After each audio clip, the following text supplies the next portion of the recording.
اعوذ باللہ من الشیطان الرجیم، پناہ مانگتا ہوں میں اللہ کی شیطان مردود سے۔ بسم اللہ الرحمن الرحیم، اللہ کے نام سے جو بڑا مہربان نہایت رحم فرمانے والا ہے۔ انا انزلنا التوراة فيها هدى ونور يحكم بها النبيون الذين أسلموا للذين هادوا والربانيون والأحبار بما استحفظوا من كتاب الله وكانوا عليه شهداء فلا تخشوا الناس واخشوني ولا تشتروا بآياتي ثمنا قليلا ومن لم يحكم بما أنزل الله فأولئك هم الكافرون۔ ہم نے تورات نازل کی، اس میں ہدایت اور نور تھا۔ تمام انبیاء جو مسلم یعنی فرما بردار تھے اور اہل اللہ اور علماء اس کے مطابق ان لوگوں کے فیصلے کرتے تھے جو یعنی بعد ازاں یہودی ہو گئے، کیونکہ کتاب اللہ کی حفاظت کے ذمہ دار بنائے گئے تھے اور اس یعنی کہ حق ہونے پر گواہ تھے۔ بس یعنی اے اہل کتاب، تم لوگوں سے نہ ڈرو، مجھ سے ہی ڈرو اور میری آیات کو تھوڑی قیمت پر نہ بیچو، اور یعنی یاد رکھو اللہ کے نازل کردہ احکامات کے مطابق جو فیصلہ نہ کریں تو ایسے ہی لوگ کافر ہیں۔ حاشیہ نمبر 75۔ یہ بات قابل غور ہے کہ یہاں اور دوسرے مقامات پر کتاب اللہ کی ہدایت کے لیے نور کا لفظ آیا ہے، جو بلا شبہ گمراہی اور جہالت کے اندھیروں سے نکال کر راہ راست کی طرف لاتی ہے، خواہ وہ تورات ہو یا انجیل یا قرآن کریم۔ اس نور سے نبی صلی اللہ علیہ وسلم کی ذات مراد لے کر نور من نور اللہ کا عقیدہ گھڑ لینا اور ان کو اللہ کی ذات میں شریک کرنا قطعاً باطل اور صریح شرک ہے۔ مزید تشریح کے لیے ملاحظہ ہو اس سورہ کا حاشیہ نمبر 36 اور سورہ نساء کا حاشیہ نمبر 270۔ حاشیہ نمبر 76۔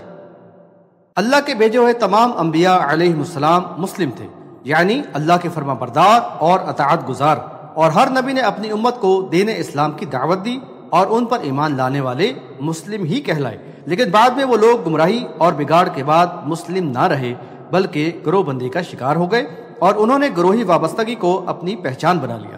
بنی اسرائیل نے اپنے آپ کو یہودی کہا اور عیسیٰ علیہ السلام کو ماننے والوں نے خود کو نصارہ کہا۔ آج یہ امت مسلمہ اسی طرح مختلف فرقوں میں تقسیم ہو گئی ہے اور ہر ایک نے فرقہ واریت کو اپنی شناخت بنا لیا ہے، اور یہ لوگ بلا جھجک اپنے آپ کو دیوبندی، اہل حدیث، بریلوی وغیرہ کہلانے میں فخر محسوس کرتے ہیں۔ مزید تشریح کے لیے سورہ بقرہ کا حاشیہ نمبر 63 بھی دیکھ لیا جائے۔ اس آیت میں بتایا گیا ہے کہ اللہ کے نبی جو خود مسلم تھے، یعنی اللہ کے اطاعت گزار و فرما بردار، وہ اور ان کے علاوہ علماء اور اللہ پر ایمان لانے والے صالحین، سب لوگ یہودیوں کے درمیان تورات کے احکامات کے مطابق ہی فیصلے کیا کرتے تھے۔ حاشیہ نمبر 77۔ لفظ ہادو یعنی جو یہودی ہو گئے اس بات کو واضح کرتا ہے کہ بنی اسرائیل بھی موسیٰ علیہ السلام پر ایمان لا کر مسلم ہوئے تھے، لیکن پھر بگاڑ کے بعد انہوں نے اپنے عقائد کو شرک سے آلودہ کیا اور اللہ کا دیا ہوا نام مسلم چھوڑ کر اپنے آپ کو یہودی بنا لیا۔ حاشیہ نمبر 78۔ انبیاء علیہ السلام پر جو بھی کتاب اللہ کی طرف سے نازل ہوتی وہ اپنی قوم کو اسی کی دعوت دیتے اور خود اس پر عمل پیرا رہتے ہوئے اپنے قول و عمل سے اس کے منزل من اللہ اور برحق ہونے کی شہادت دیتے، نیز اپنے ماننے والوں کو اس کی تعلیمات پر عمل کرتے رہنے کی تاکید کرتے۔ انبیاء علیہ السلام کے سچے پیروکار علماء و مشائخ بھی اسی طرز عمل کو اپناتے، یعنی کتاب اللہ کی ہدایات و تعلیمات کے متبع رہتے ہوئے لوگوں کو اس کی دعوت دیتے۔ ان لوگوں کو کتاب اللہ کی حفاظت کا کام سونپا گیا تھا اور انہوں نے صحیح معنوں میں اس کی حفاظت کا حق ادا کیا۔ وہ کتاب اللہ کے احکامات کے مطابق فیصلے کرتے اور اس میں کوئی کمی بیشی کرتے اور نہ رد و بدل، لیکن بعد میں ایسے مفاد پرست علماء و مشائخ ہوئے جنہوں نے دین کو دنیا کے مفادات کے تابع بنا لیا اور اس کے لیے ان احکامات میں خوب رد و بدل کیا۔ اہل ایمان کو ایسے لوگوں سے جہاد کا حکم دیا گیا ہے۔ بحوالہ مسلم کتاب الایمان باب کون النہا عن المنکر من الایمان۔ حاشیہ نمبر 79۔ یہودیوں کو شدید تنبیہ کی گئی ہے کہ کتاب اللہ کے احکامات کے مطابق فیصلے کریں، ان کا ایمان و عقیدہ کتاب اللہ کے مطابق ہو اور عملی زندگی بھی انہی کے احکامات کے موافق ہو۔ ان کو تاکید کی گئی کہ تھوڑے معاوضے کے بدلے اللہ کی آیات کو نہ بیچیں، یعنی لوگوں کے دباؤ یا دنیاوی مفادات کی خاطر کتاب اللہ کے احکامات کے خلاف فیصلے نہ کریں، نہ اللہ کے احکامات کو چھپائیں اور نہ ہی ان میں رد و بدل کریں اور نہ دینی کاموں کا معاوضہ طلب کریں، کیونکہ یہ تمام امور اللہ کی آیات کو تھوڑی قیمت پر بیچنے کے مترادف ہیں۔ یاد رہے کہ دنیاوی مفادات کا تو ڈھیر بھی خواہ وہ کرۂ ارض کے برابر ہی کیوں نہ ہو، اخروی نعمتوں کے مقابلے میں ہیچ ہے۔ مزید تشریح کے لیے سورہ بقرہ کا حاشیہ نمبر 42 دیکھ لیا جائے۔ حاشیہ نمبر 80۔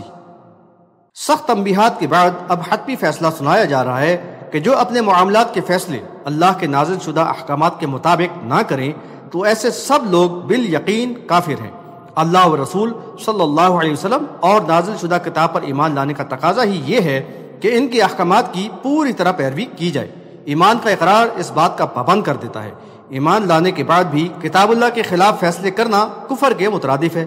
اگلی آیات میں ایسے لوگوں کو ظالم و فاسق کہا گیا ہے۔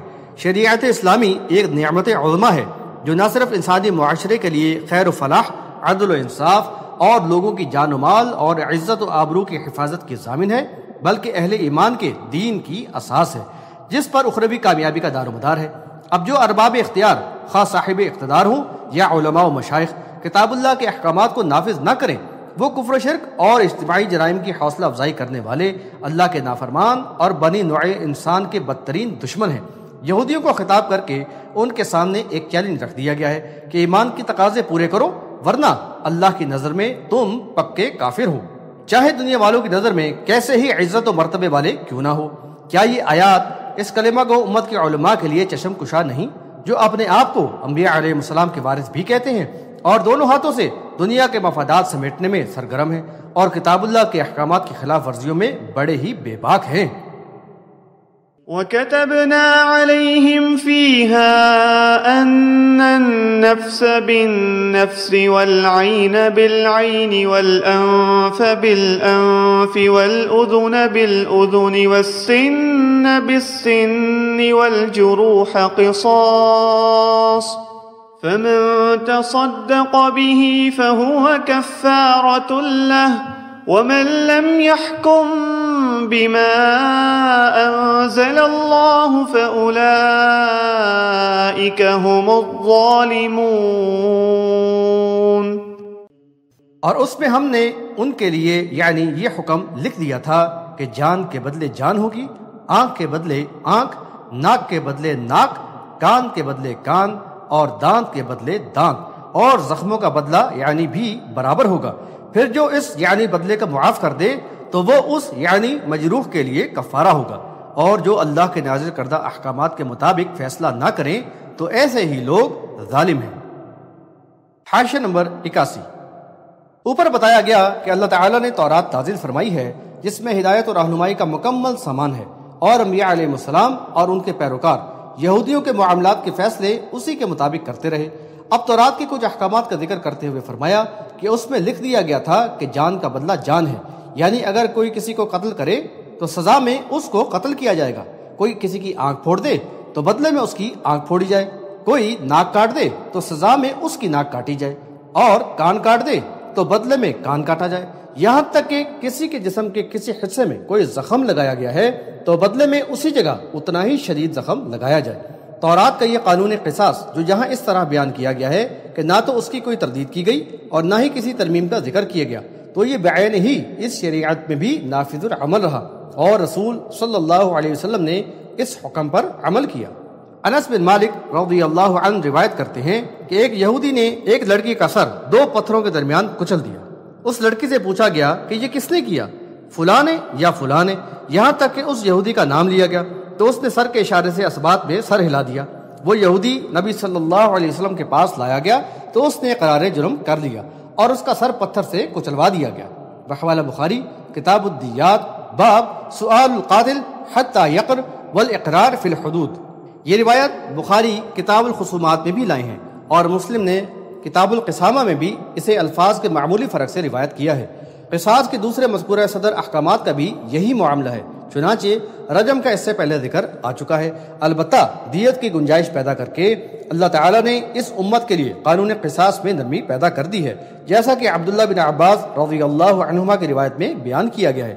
بحوالہ بخاری کتاب الدیات، باب من قتل له قتیل فهو بخیر الناظرین۔ حاشیہ نمبر 82۔ زخموں کا بدلہ بھی برابر ہی رکھا گیا ہے، یعنی مجروح کے جہاں زخم لگا ہے اسی جگہ جارح کے بھی اتنا ہی گہرا زخم لگایا جائے گا۔ البتہ مجروح بدلہ لینے کے بجائے معاف کر دے تو یہ قصاص کا کفارہ ہوگا۔ اس کا ظاہراً مفہوم تو یہی ہے کہ جارح سے بدلہ نہ لیا جائے گا، اور دوسرا یہ بھی ہو سکتا ہے کہ عفو درگزر کا نیک عمل مجروح کے گناہوں کا کفارہ ہو جائے۔ حاشیہ نمبر 83۔ مجرموں کو سزا نہ دینا اور اتنے بڑے جرائم پر حدود جاری نہ کرنا یہ ان کی حوصلہ افزائی کے مترادف ہے، جس سے معاشرے میں جرائم کی کثرت ہوگی اور امن و سکون تہو بالا ہوگا۔ کتاب اللہ کے احکامات اس کا سد باب کرنے اور جرائم کے سلاب پر بند باندھنے کا ذریعہ ہوتے ہیں۔ کس قدر ظالم اور انسانیت کے دشمن ہیں وہ نافرمان اور سرکش جو اللہ کے احکامات کو نافذ نہ کریں اور لوگوں کے معاملات کے فیصلے کتاب اللہ کے مطابق نہ کریں۔